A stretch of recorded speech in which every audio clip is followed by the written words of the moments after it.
This is Nicholas Bell with Ion Cinema, here to review the Criterion Collection's release of Now Voyager, which was brought to Blu-ray on November 26th, the same time as another Bette Davis classic, All About Eve.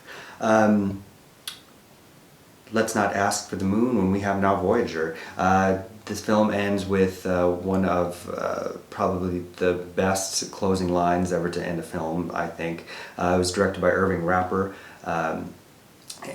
In his first of 4 films that he would direct starring Bette Davis. Max Steiner, of course, won Best Score, which Bette Davis hated because she thought it encroached on her performance. This was her 7th Oscar nomination, her 5th consecutive, and I would say it's considered by many to be the quintessential women's picture. Definitely the quintessential Bette Davis women's picture from the 1940s. Basically, it's an ugly duckling story where Davis is the victim of her mother, played by Gladys Cooper, a Boston socialite who has stifled her daughter to the point of hysteria. Claude Rains stars as Dr. Jackwith, who takes her to a sanatorium for a rest cure, and she falls in love with Paul Henreid on a South American cruise.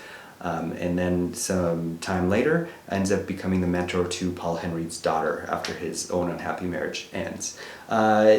It's a film of the ending of which has been interpreted by many as different in many different ways. Some have characterized Bette Davis's character, Charlotte Vale, who's kind of shown on screen as being a caterpillar turning into a butterfly with her wardrobe, etc.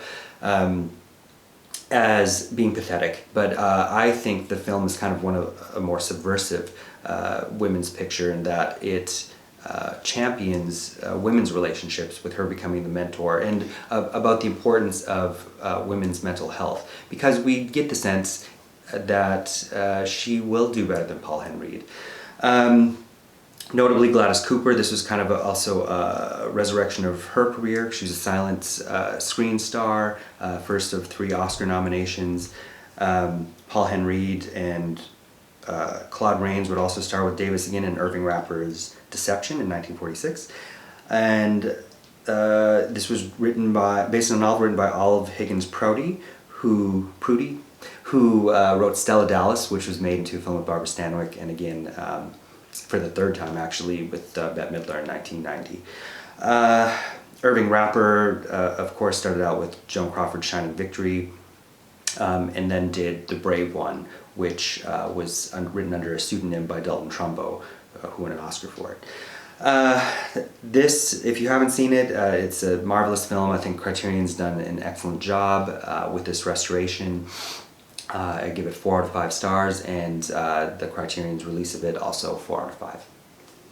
Hey, this is Eric from MyOnCinema.com. If you want to support us, subscribe below. For more reviews, interviews, film festival coverage from Sundance, Cannes, Toronto, you want to check out these guys on this side.